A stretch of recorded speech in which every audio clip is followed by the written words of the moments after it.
This episode is sponsored by BetterHelp. As the days get shorter and colder, it can really take a toll on how we feel. Maybe that means calling your grandma, writing a letter to your friend, finally grabbing lunch with someone you haven't seen in a while. And just like reaching out to a friend, starting therapy can take a bit of courage. BetterHelp makes it easy to start therapy. You'll be matched with a licensed therapist based on your needs and preferences so you can focus on your growth and goals. Not happy with your match? You can switch therapists anytime with no hassle. This month, don't wait to reach out, whether that's checking in on a friend or reaching out to a therapist yourself. BetterHelp makes it easier to take that first step. And our listeners get 10% off their first month at betterhelp.com/PFF. That's betterhelp.com/PFF. At Oregon, at Iowa, 3:30 p.m. Eastern Time on CBS.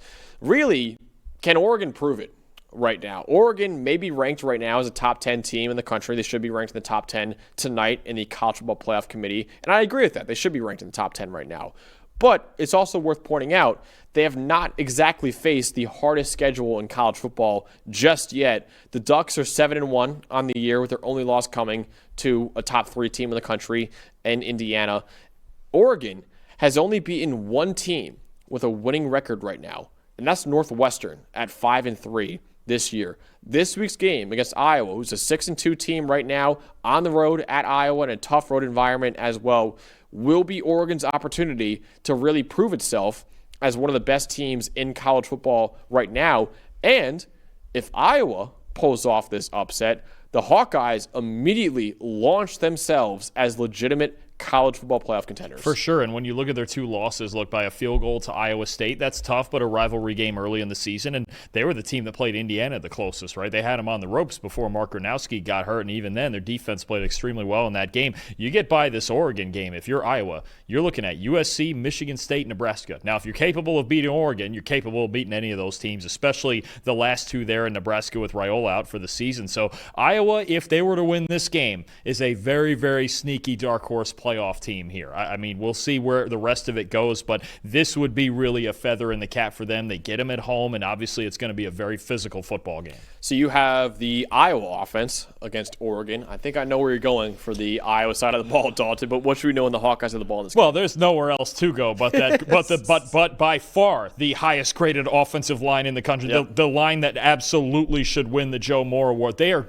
Max, just overall, real quick before I get into specifics, they are graded 10 points higher overall than. Remember, I mentioned Indiana was second. Yeah, 10 points higher overall than any other offensive line in the country. What is the overall? Do you know? 93 point something. Wow. And Indiana's at like 83.5 or something like that. That's crazy. It's just ridiculous how good this offense. It's easily the best offensive line in the country, and it's the reason that Iowa runs the football at the 14th highest rate in the country. It's the reason they're first in run blocking grade, and they're second in impact run blocking percentage, the percentage of plays with a positive grade in run blocking on the ground there. So Oregon's defensive line, I think it's very simple. Amari Washington, Bear Alexander, Tatum Tuioti, Mateo Uiagalelei, Bryce Betcher at linebacker. These guys are getting tested this week. Indiana got tested with these guys earlier in the season. Barely won that game. That was at Iowa as well. This is not the game you want to mess around and come out and not be physical. You better put your mouthpieces in if you're in Oregon's front 7 and be ready to stop this Tim Lester-led outside zone run game. And don't forget about Mark Gronowski, the quarterback, too. 11 rushing touchdowns this year for Gronowski. He's played a big part in that, along with Kamari Moulton, along with Xavier Williams. These backs, a stable of backs that Iowa has. They're going to want to run the football. They want to shorten the game. If they can make it 20-15 like they had it against Indiana, only going the other way, they will be thrilled with that because they don't care how they win. They just want to be the more physical team doing it. So most people would think I would talk about Dante Moore and Oregon's offensive line is dominated in pass blocking and also the great receiving core they have there against a great Iowa pass defense. But really, I want to talk more about this run game for Oregon this year against Iowa's run defense because Oregon has had a really good run game this year. I don't think it's gotten enough credit so far. Dante Moore has been outstanding, don't get me wrong, with the 12th best passing grade in the country.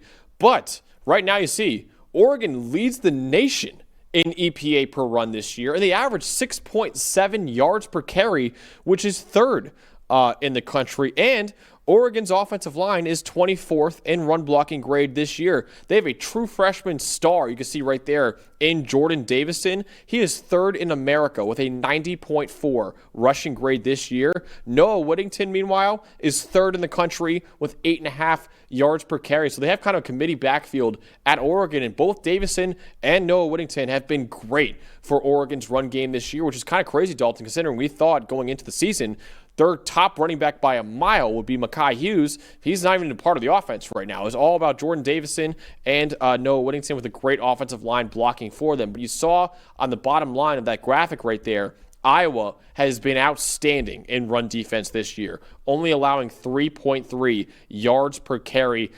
Iowa has only allowed one player all year to run for 100 yards against them, and that was Penn State's Katron Allen, who had a career-high 28 carries against Iowa. That was a game a lot like the Penn State-Ohio State game and a lot like the Penn State-Indiana game probably will be this week, where Penn State said, hey, we've got a redshirt freshman quarterback in. We need to run the ball pretty much every single play. So Katron Allen had over 100 yards, yeah, but on 28 carries against Iowa. Iowa has done an outstanding job with his run fits this year, and on the second and third levels even of their defense, their secondary has played great and run defense this year too. Phil Parker does a great job every single year where all 11 players have to contribute in run defense, and they've done that this year as well. If the Hawkeyes can stop the run in this game and force Dante Moore to carry the Oregon offense against an elite Iowa pass defense, he may struggle with that because Iowa is a very zone-heavy defense as well.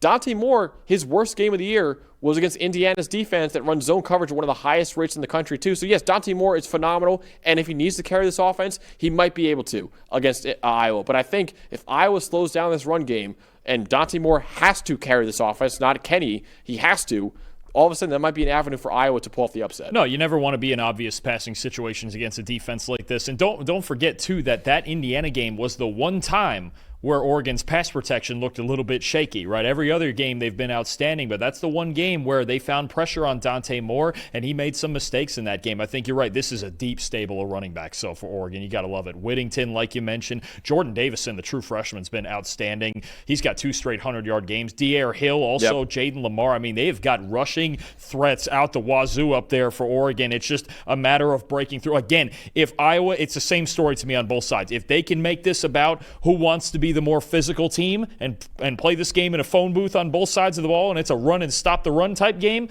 Iowa's really feeling good about their chances here. Moore is going to have to make some throws, but also don't throw it deep into the teeth of that defense, because for years and years, Phil Parker's defense has been about what? Preventing explosive plays. They're not going to come easy. They're one of the best tackling teams in the country, as always. This is, I would expect that, much like the Indiana game, Iowa is going to bring this into the phone booth a little bit, because they don't just let you run by them. Running the ball for Oregon on early downs is going to be very important with success. Absolutely. All right, ultimately, Dalton, will Oregon prove it against Iowa, or will the Hawkeyes pull off a huge upset? Boy, it's going to be a fist fight. It is. It's going to be a fist fight. I think anybody expecting Oregon to walk in there and run away with this game, they're in for a hurting. That offensive and defensive line, the battle that's going to be fought in the trenches, because look, if you can play with that Indiana team in the trenches and bring them to the wire, you could certainly do it with this team in Oregon, who Indiana beat already. I've got Oregon 23-17, but there's some danger here, especially with a first-year starting quarterback, at least for Oregon, their first-year starting quarterback, Dante Moore.